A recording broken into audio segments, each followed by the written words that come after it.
जय हिंद, जय बिहार। देखिए, आज हम बिहार बोर्ड के प्रत्येक साल पूछे जाने वाले अध्याय 6 के प्रश्न आज हम प्रमेय के बारे में जानेंगे। थेल्स प्रमेय और थेल्स विलोम के बारे में जानेंगे, जिसमें छठे अध्याय से पूछे जाते हैं प्रश्न। प्रत्येक साल 5 नंबर के प्रश्न में जो जरूर आते हैं ये प्रश्न। ठीक है, जैसे आज हम पढ़ेंगे थेल्स प्रमेय का आपका प्रमेय संख्या 6.1। ठीक है, प्रमेय से क्लास 10 का प्रमेय संख्या 6.10 पढ़ेंगे, सॉरी 6.1 पढ़ेंगे, जिसमें कह रहा है कि यदि किसी त्रिभुज की एक भुजा के समानांतर दो भुजाओं को भिन्न भिन्न बिंदुओं पर प्रतिच्छेदी करने के लिए एक रेखा खींची जाए तो अन्य दो भुजाएं एक ही अनुपात में विभाजित होती है। तो ये क्या कह रहा है कि अन्य दो भुजाएं जो है एक ही अनुपात में विभाजित होती है। ठीक है, तो सबसे पहले हम यहाँ पर एक त्रिभुज की रचना कर लेंगे। ठीक है, यहाँ पर मान लीजिए हम एक त्रिभुज की रचना कर लिए और इस त्रिभुज का हम नाम रख दिए। ठीक है, ए रख दिए और ये बी रख दिए और ये हो गया हमारा सी। ठीक है, हम क्या पढ़ रहे हैं? तो हम प्रमेय पढ़ रहे हैं। ठीक है, कौन सा प्रमेय है बाबू? तो ये प्रमेय है हमारा 6.1। ठीक है, हमको सबसे पहले हम लिखते हैं कि ये जो प्रमेय हमको दिया गया है इसमें क्या क्या दिए गए हैं। ठीक है, इनके बारे में जानते हैं। जैसे मान लीजिए हम लिखेंगे कि दिया है त्रिभुज ए बी सी। ठीक है, क्या दिया है? त्रिभुज ए बी सी, जिसमें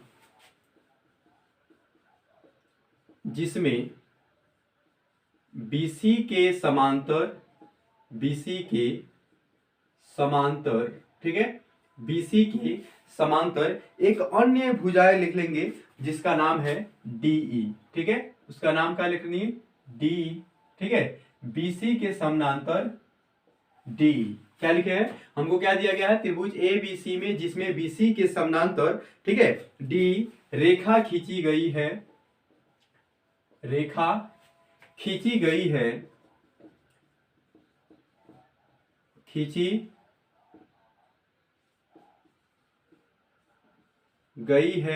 ठीक है, बीसी के समानांतर डी रेखा खींची गई है।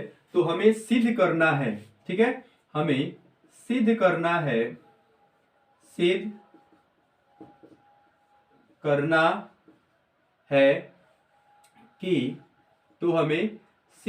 है कि एडी अनुपात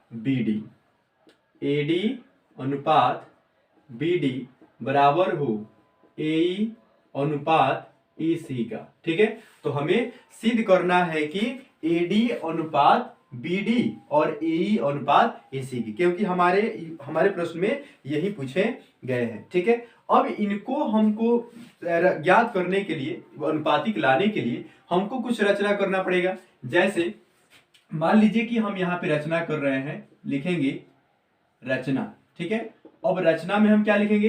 तो रचना में मान लीजिए हम इसको सिद्ध करने के लिए कुछ रचना कर रहे हैं, जैसे कि डीएम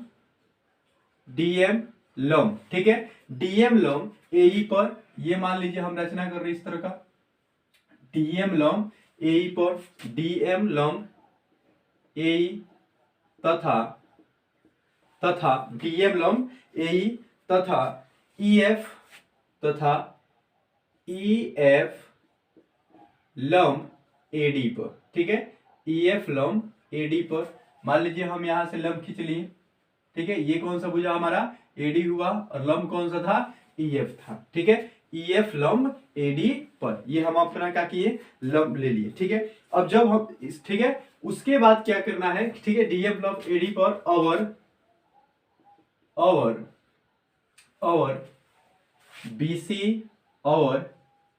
बीसी तथा डीसी रेखा खंड खींचा। ठीक है, क्या लिखेंगे कि और डीसी, ठीक है, यहां से डीसी और डी रेखा खंड खींचा। इतना हम क्या किए? रचना कर ली। अब हमारे पास रचना करने के बाद हम उपपत्ति देंगे, यानी कि तर्क देंगे। अब हमारे पास क्या उत्पत्ति मिल रहा है, तो हम लिखेंगे उत्पत्ति में कि अब हमारे पास क्या हुआ, दो त्रिभुज मिले ए डी ई, ठीक है, एक बार इधर से लेंगे और एक बार इधर से लेंगे, ठीक है। तब हम लिखेंगे त्रिभुज एरिया, त्रिभुज ए डी ई का क्षेत्रफल 1/2, ठीक है। त्रिभुज ए डी ई का क्षेत्रफल हो गया 1/2 और त्रिभुज का क्षेत्रफल होता है 1/2 गुणे आधार गुणे ऊंचाई, ठीक है, आधार गुणे ऊंचाई। तो अब इस त्रिभुज को अगर हम इसको उल्टा करते हैं तो हमारा एडी क्या हो जा रहा है, आधार हो जा रहा है, ठीक है। और ऊंचाई की बात किया जाए तो ऊंचाई हमारा कौन हो जा रहा है, एडी अगर हमारा आधार हो रहा है, ठीक है, तो ऊंचाई हमारा ईएफ हो जा रहा है, ये हमारा क्या हो जा रहा है, ऊंचाई हो जा रहा है ई एफ, ठीक है। एक त्रिभुज हमको और मिला है जिसका नाम है एरिया त्रिभुज बी, एरिया त्रिभुज बी डी ई में, त्रिभुज बी डी ई में, ठीक है, त्रिभुज बी डी ई में बराबर 1/2 और यहां भी सूत्र क्या लगता है, 1/2 गुणे आधार गुणे ऊंचाई। तो आधार कितना हो रहा है इसमें,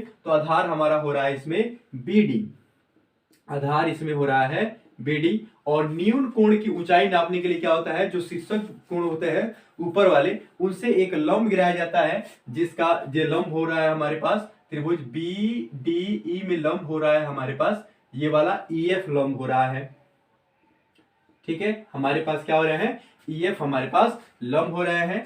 इसलिए अब हमको क्या करेंगे, अनुपाती ज्ञात करना है, इसलिए हम क्या करेंगे, यहाँ पे अनुपात में अब इसको विभाजित करेंगे क्षेत्रफल को। तो क्षेत्रफल त्रिभुज ए डी ई बट्टा क्षेत्रफल त्रिभुज बी डी ई बराबर 1/2 गुणे ए डी गुणे ई एफ बट्टा 1/2 गुणे बी डी गुणे ई एफ, ठीक है। अब यहाँ पे हम देखेंगे कौन कौन से समान है, जैसे ये 1/2 आपस में घट गए और ये ई एफ और ई एफ घट गए, तो हमारे पास क्या बच गया, ए डी बटे बी डी, इसको हम ले लिए समीकरण 1, ठीक है। ए डी बटे बी डी हमारा बच गया, तो इसको हम ले लिए समीकरण 1 में, ठीक है। अब हमारे पास एक और त्रिभुज बन रहे हैं, अब हमारे पास एक और त्रिभुज बनेंगे और वो त्रिभुज कौन से होंगे, ठीक है। देखिए वो त्रिभुज हो जाएगा फिर त्रिभुज एरिया त्रिभुज ए डी ई, ठीक है। एरिया त्रिभुज ए डी ई बराबर हो जाएगा 1/2 गुणे, ठीक है। अब एरिया त्रिभुज ए डी ई में अब हमारे पास आधार कौन हो रहा है, तो अब हमारे पास आधार होंगे ए ई, ठीक है। ए ई हमारे पास आधार हो जाएंगे, लंब कौन हो जाएगा इसमें, तो ए ई अगर हमारे पास आधार हो रहा है तो लंब क्या हो रहा है, डीएम हमारे पास लंब हो जाएगा, डीएम हमारे पास लंब हो रहा है, ठीक है। और एक और त्रिभुज हमारे पास बन गया, एक और त्रिभुज हमारे पास बना है जिसका नाम है डीईसी, डीईसी, डीईसी बराबर 1/2 गुणे ईसी, डीईसी में ईसी हमारे पास आधार हो रहा है और यहां से लंब डालेंगे तो हमारे पास डीएम जो, सॉरी यहाँ पे डीएम होना चाहिए, ठीक है। यहां से हमारे पास डीएम क्या हो रहा है, लंब हो रहा है डीएम, इसलिए एरिया त्रिभुज ए डी ई बट्टे एरिया त्रिभुज डीई सी बराबर 1/2 गुणे ए गुणे डीएम बट्टा 1/2 गुणे ईसी गुणे डीएम, ठीक है। और ये आपस में क्या हो जाएंगे, विभाजित हो जाएंगे, तो हमारे पास यहां बच गया ए बट्टे ईसी, ठीक है। इसको हम क्या मान लिए, ये हम मान लिए समीकरण 2, ठीक है। यहां तो कोई दिक्कत, ठीक है। इसको हम समीकरण क्या मान लिए 2। अब लिखेंगे अतः,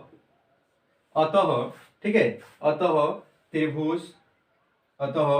एरिया त्रिभुज, ठीक है, अतः एरिया त्रिभुज बी डी ई बराबर है, एरिया त्रिभुज बी डी ई बराबर है त्रिभुज डी ई सी में, त्रिभुज डी ई सी में। क्यों बराबर है भाई, तो इसलिए बराबर है क्योंकि इसमें डी जो है हमारा सम्मुख भुजा हो रहा है बी डी ई में, और डी ई सी में भी हमारा डी जो है हमारा सम्मुख भुजा हो रहा है। ठीक है, ठीक है, इसलिए हम क्या किए, उसको बराबर अनुपातिक में रखेंगे। ठीक है, सम्मुख नहीं मतलब कि ये दोनों सम्मुख तो नहीं कहेंगे, लेकिन दोनों त्रिभुज में एक ही भुजा जो है ये हमारा एक ही भुजा जो है दोनों में समान आ रहा है, एक ही भुजा उठा रहा है, इसलिए ये क्या हुआ, बराबर हुआ। इसलिए ए डी बटे बी डी इक्वल टू ए बटे ई सी। ठीक है, ई सी हमको सिद्ध करना था, ए डी बटे बी डी इक्वल टू ए बटे ई सी, ये हमारा प्रूव्ड हुआ। ठीक है, चलिए इसको आप खूब बढ़िया से स्क्रीनशॉट ले लीजिए और हम मिलते हैं फिर अगले प्रमेय में, इसी का थेल्स विलोम 6.2 में। स्क्रीनशॉट ले लीजिए। अब हम देखते हैं प्रश्नावली प्रमेय 6.2। ठीक है, तो प्रमेय 6.2 में कह रहा है, ठीक है, कि यदि एक रेखा किसी त्रिभुज की दो भुजाओं को एक ही अनुपात में विभाजित करे, यदि कह रहा है कि यदि एक रेखा किसी त्रिभुज की दो भुजाओं को एक ही अनुपात में विभाजित करे तो वह तीसरी भुजा के समानांतर होती है। वो क्या होती है, तीसरी भुजा के समानांतर होती है। ये हमको अब सिद्ध करने का, देखिए ध्यान से, उसमें हमको अनुपातिक सिद्ध करना था और इसमें हमको समानांतर सिद्ध करना है। ठीक है, तो दोनों केस में हमको एक त्रिभुज दिया गया था, हमको एक त्रिभुज दिया गया था, और वो त्रिभुज क्या था, तो हमारे पास त्रिभुज था, ए था, बी था और यहाँ पे सी है। ठीक है, त्रिभुज ए बी सी है, हम यहाँ पे लिखेंगे दिया है त्रिभुज ए बी सी जिसमें, ठीक है, त्रिभुज ए बी सी जिसमें एक रेखा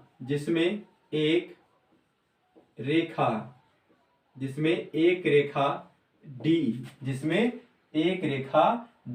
ई, ठीक है, जिसमें एक रेखा डी, ठीक है, दिया है, तो इसमें एक प्रकार रेखा डी इस प्रकार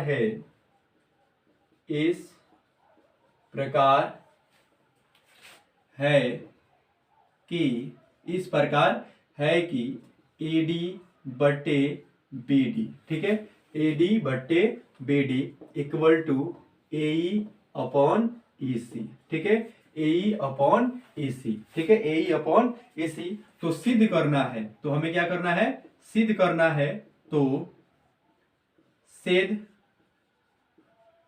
करना है कि, ठीक है, तो सिद्ध करना है कि, ठीक है, तो कह रहा है कि तो सिद्ध करना है कि डी समानांतर BC। ठीक है, हमको क्या करना है, तो सिद्ध करना है कि डी समानांतर BC। तो अभी डी समानांतर BC को सिद्ध करने के लिए हमको क्या करना पड़ेगा भाई, रचना करना पड़ेगा। ठीक है, क्या करना पड़ेगा, रचना करना पड़ेगा। ठीक है, देखिए अगर आप चाहते हैं कि बिहार बोर्ड से अच्छी से अच्छी वीडियो मिले, आपको हेल्प मिले, तो प्लीज हमारे चैनल को लाइक कीजिए, शेयर कीजिए, ज्यादा से ज्यादा शेयर कीजिए और इसको सब्सक्राइब कीजिए। इससे हमारा क्या होता है, हुनर बढ़ता है। ठीक है, तो हमको क्या करना है, रचना करना पड़ेगा। तो रचना करने के लिए क्या करना पड़ेगा कि डी ई डैश, ठीक है, हम क्या किए, एक अलग भुजा बनाए जिसका नाम था ई डैश। ठीक है, तो डी ई डैश BC। ठीक है, हम क्या किए, अब DE ना रख करके BC ले लिए। ठीक है, अब जब हम ये इसको समानांतर कर दिए तो अब हमारे पास त्रिभुज क्या अनुपातिक क्या होगा, AD बटे BD, AD, ठीक है, अनुपातिक क्या हुआ, AD बटे BD equal to AE upon AE dash upon E dash C। ठीक है, जब समानांतर में एक रचना किए तो ये क्या हो गया, बदल गया। कहां से आया भाई, चूंकि थेल्स प्रमेय से, कहां से आया, थेल्स प्रमेय से। ठीक है, ये अपॉन वाला कहानी किसमें है, तो थेल्स प्रमेय में है। ठीक है, अब ये हो गया। ठीक है, परंतु, ठीक है, ये हमारा क्या मिला है, उपपत्ति मिला है। ठीक है, ये हमको उपपत्ति से प्राप्त हुआ। जब हम इसको रचना किए तो ये हमारे पास उपपत्ति मिला। ठीक है, परंतु दिया है,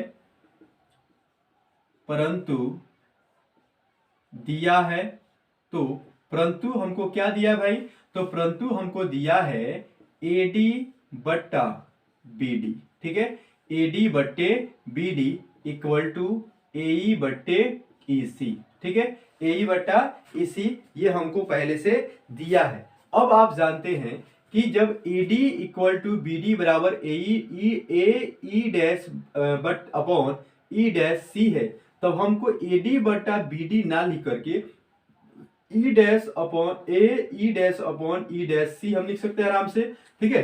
तो यहाँ पर हम क्या किए, वही काम किए, E dash upon E dash C equal to AE बट्टे EC, ठीक है। हम यहाँ पे क्या किए, अब अलग अलग कर लिए, ठीक है। अब इन दोनों को अनुपातिक बराबर लाने के लिए हम दोनों में क्या करेंगे, एक जोड़ करके दोनों को अनुपातिक में लाने का प्रयास करेंगे।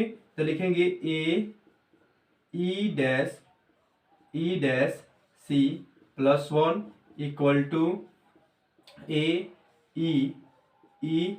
C प्लस 1, इसके नीचे कुछ नहीं है तो एक, इसके नीचे कुछ नहीं है तो एक, ठीक है। दोनों का जब हम एलसीएम निकालेंगे तो हमारे पास EC एलसीएम हो जाएगा, और ये क्रॉस मल्टीप्लाई कराएंगे तो E dash plus E dash C equal to EC में 1 से लघुत्तम निकालेंगे तो ये भी हो जाएगा EC इक्वल टू AE